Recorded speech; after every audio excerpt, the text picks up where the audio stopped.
here's a question we get a lot. Let's say you find yourself in a place where you go, you know what? I should really hire a financial advisor. And then your next question is, well, how do I find the right financial advisor for me, right? How do I find a good financial advisor? Okay, so let's cover that today.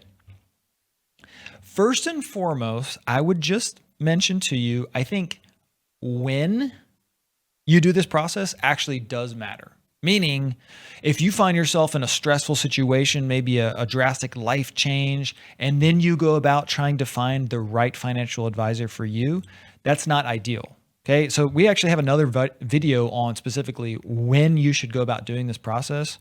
I encourage you to check it out, but the summary of that is now, meaning be proactive, right? And do that when you're not under stress. Put your financial advice relationship in place when you're in a good place, right? Don't wait till you're in time of crisis. So when you do this matters, okay? Beyond that, what is it specifically that you should look for in a financial advisor? So I was putting some thought into this, okay? And I'm coming at this kind of from the approach of like, if I had a close family member kind of pull me aside and go, hey, Seth, look, I'm looking for a financial advisor. What do I need to know? Okay, this is how I'm going to try and go about answering that question for you. I mean, obviously, the example kind of breaks down because I would just go, what about me? What about me? Yeah. Anyway, that's beside the point. Anyway, so if you're looking for a financial advisor, I'd say first and foremost, credentials. What are their credentials? Okay, our industry, and this is a good thing, but our industry is highly regulated. There's a lot of entities kind of swimming around, and consumers are kind of have a hard time of judging like what is all of this and what's the structure of the industry and like what are the different regulatory bodies and their different licensing and designations and everything. And so there's so many different business models and regulatory frameworks, but I think kind of what cuts through all of that is the CFP designation. I am a certified financial planner professional, and I believe strongly in the CFP as a professional designation within our industry. And I'll just say from the jump, there is no be all end all single metric for judging the competence of a financial advisor.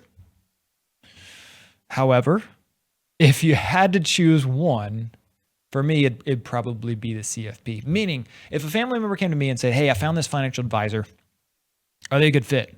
Are they the right one for me? And if I knew nothing other than, are they a CFP or no, I would be comfortable making that assessment of like, if they're a CFP, they're probably good. Okay.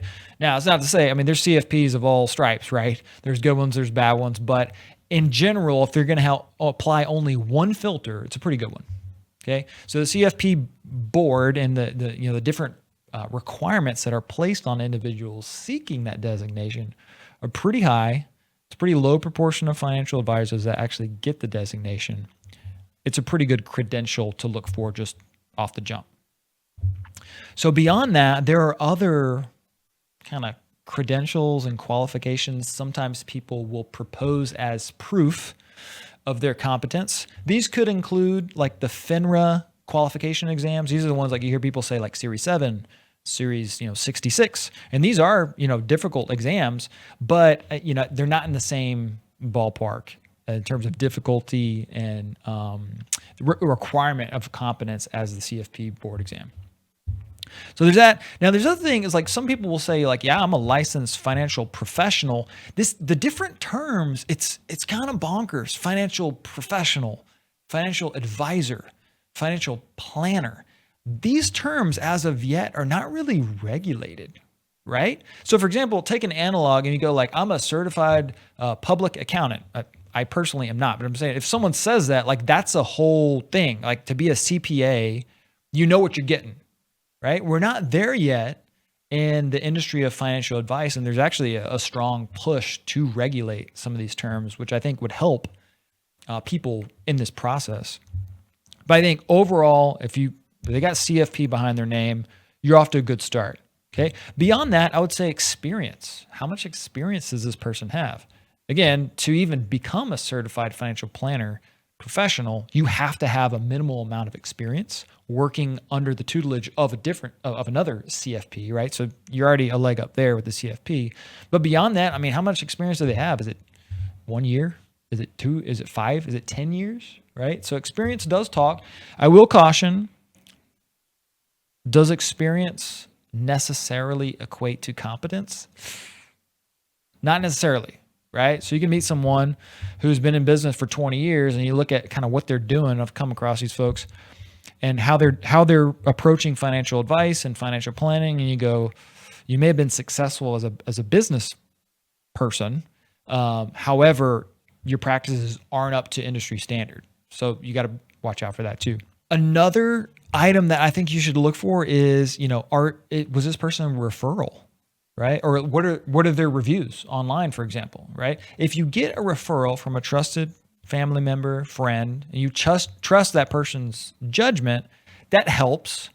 Again, I would caution, is the person who referred, right, your family member or your friend, are they in a position to judge actual competence, right? Maybe they referred because there's a good personality fit there, right? But they could still have referred you a professional who's not, strictly speaking, competent. So be on the lookout for that. Again, the theme throughout all of this is, all things being equal, CFP better, right, than not. So just, I would say, keep that in mind. Here's a word that's thrown out often, and it's kind of entered the zeitgeist of, consumer due diligence. Fiduciary. Fiduciary is someone who acts in the best interest of another, right? And that's a good thing in our industry. But I would say this, I 100%, you should seek a financial professional who is a fiduciary. All CFPs by default, by mandate of the CFP board, are fiduciaries. So that's good. But, the other thing I ask is like, okay, if you sat down across from someone who's a dishonest person and who really is not going to act in your best interest, and you ask them, are you a fiduciary? Are you going to act in my best interest? What do you think they're going to say? Right? So I think you got to go hard metrics, education, experience, referrals and reviews, credentials. Are they a CFP? I think you got to take all of that, together, right? A few more points there. Okay. I would say, let's say you find someone who has all of these, right? They got the CFP, they got experience, come on a strong referral. They got good reviews. They're a fiduciary. I would then ask them, if you want to go a step further, tell me about your team. Tell me about your process, right? Because you could find the ideal person, right? But then, they're just one person. What if they retire? What if they get sick? What if they get hurt? What if they just change and leave, right? So you want to know, like, what is the structure around this particular individual that is going to ensure a consistent delivery of the financial planning experience over the years, right? So it's track record of the firm. You want to ask about that, okay? And then I would just say this. If, in the ideal case, you're going to have a relationship with this financial professional for years. That really is the ideal context in which financial advice is delivered. You need to like this person. I mean, goodness, like you gotta actually get along with them on a personality standpoint. And I think it's okay to admit that.